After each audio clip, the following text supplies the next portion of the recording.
ರಾಷ್ಟ್ರೀಯ ನಾಯಕ MLA-ಗಳನ್ನ ಹಿಂದೆ ಕೂಡ ನಾನು ನಮ್ಮ ವಿಲಾಸರಾವ್ ದೇಶಮುಖ್ MLA-ಗಳಿಗೆ ಅವರ ಸರ್ಕಾರ ಪತನ ಆಗುವ ಪಕ್ಷದಲ್ಲಿದ್ದಾಗ ನಮ್ಮ ರಾಷ್ಟ್ರೀಯ ನಾಯಕರನ್ನು 100 ಜನಕ್ಕೂ ಹೆಚ್ಚು MLA-ಗಳನ್ನ ಇಲ್ಲಿ ಕರ್ಕೊಂಡು ಕೂಡಾಕ್ದಾಗ ಆಗೂ ಕೂಡ ಇದೇ ತರ ಕುತಂತ್ರ. ನಾನು ಯಾವ್ದೋ ಟೀರ್ ಮಾಂಸ ಹಂಚ್ಬಿಟ್ಟೆ ಅಂತ ಹೇಳಿ ಒಂದು ದೊಡ್ಡ ನ್ಯೂಸ್ ಮಾಡ್ತೀನಿ. ಯಾವ ಟೀರು ನೋಡ್ಲಿಲ್ಲ, ಜಿಂಕೆ ಮಾಂಸ ಹಂಚ್ಬಿಟ್ಟೆ ಅಂತ ಹೇಳಿ ಆಗ ದೊಡ್ಡ ನ್ಯೂಸ್ ಮಾಡ್ತೀನಿ. ಹಾಗೂ ಪಾಪ ಹೋಟ್ಲವ್ರಿಗೆಲ್ಲ ಇನ್ಕಮ್ ಟ್ಯಾಕ್ಸ್ ಎಲ್ಲ ರೀಡ್ ಆಯ್ತು. ಅದಾದ್ಮೇಲೆ ಅಹಮದ್ ಪಟೇಲ್ ಎಲೆಕ್ಷನ್ ಹಾಗೂ ಕೂಡ ಸುಮಾರು 77 ಜನ ನನ್ನ ಫ್ಯಾಮಿಲಿ ಮೆಂಬರ್ಸ್ ಮೇಲೆ ಸುಮಾರು 400 ಕೇಸ್ ಕೊಡ್ತಾರೆ. 400 ಕೇಸ್ ಅದನ್ನ ಹಾಕಿ ಇಡಿ, CBI, ಇನ್ಕಮ್ ಟ್ಯಾಕ್ಸ್ ಏನೇನ್ ಕೇಸ್ ಬೇಕೋ ಎಲ್ಲ ಕೇಸ್ಗಳು ಕೂಡ ನಡೀತು. ಪ್ರೋಸೆಸ್ ಇಡಿ ಕೇಸ್ ಹಾಕಿದ್ರು, ನನ್ನ ಅರೆಸ್ಟ್ ಮಾಡಿದ್ರು, ಜೈಲಲ್ಲಿದ್ದೆ, ಜೈಲಿಂದ ಹೊರಬಂದಿದ್ದೀನಿ. ಇವತ್ತು ಬಹಳ ಜನ ಖುಷಿ ಪಟ್ಟರು, ಬಹಳ ಜನ ಟೀಕೆ ಮಾಡಿದ್ರು. ರಾಜಕಾರಣ DK ಶಿವಕುಮಾರ್ ಮುಗಿದೋಯ್ತು ಅಂತ ಹೇಳ್ತಾ ಇದ್ರು. ಸೋನಿಯಾ ಗಾಂಧಿ ಅವರು, ರಾಹುಲ್ ಗಾಂಧಿ ಅವರು,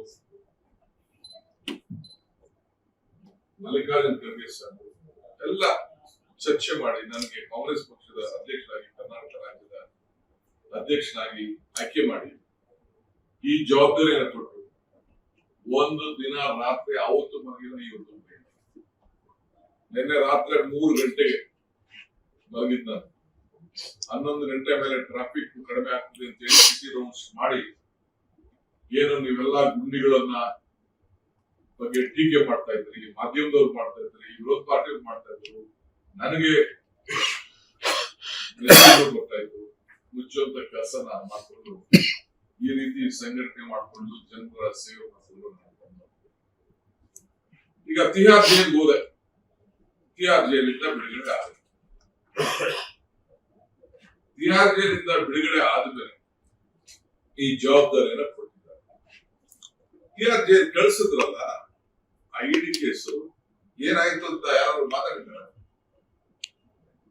ಈ ತಿಹಾರ್ ಜೈಲ್ ಕಳಿಸಂತ ಇಡಿ ಕೇಸು, ನನ್ನ ಅರೆಸ್ಟ್ ಮಾಡಂತ ಕೇಸು ಸರ್ವೋಚ್ಚ ನ್ಯಾಯಾಲಯ ಇದು ಶಿವಕುಮಾರ್ ಮಾಡಿದ ತಪ್ಪು ಅಂತೇಳಿ ಕೇಸನ್ನ ಡಿಸ್ಮಿಸ್ ಮಾಡಿದ್ರು.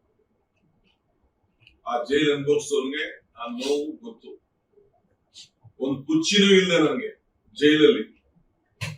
ಹತ್ತಡಿ ಬಾತ್ರೂಮ್ ಒಳಗಡೆನೆ ಇಟ್ಕೊಂಡು ನೆಲದ ಮೇಲೆ ಮಲಿಕೊಂಡು ಅಲ್ಲಿ ಕೊಟ್ಟಂತ ಊಟನ ಸೇವೆ ಮಾಡ್ಕೊಂಡು ಯಾವ ರೀತಿ ನನ್ನ ಆಲೋಚನೆ ಇತ್ತು, ಯಾವ ರೀತಿ ನನ್ನ ಚಿಂತನೆ ಇತ್ತು ಅಂತೇಳಿ ಅನುಭವಿಸೋದು ಮಾತ್ರ ಗೊತ್ತು. ನಾನು ಈಗ ವಿಚಾರ ಮಾತಾಡೋದಿಲ್ಲ.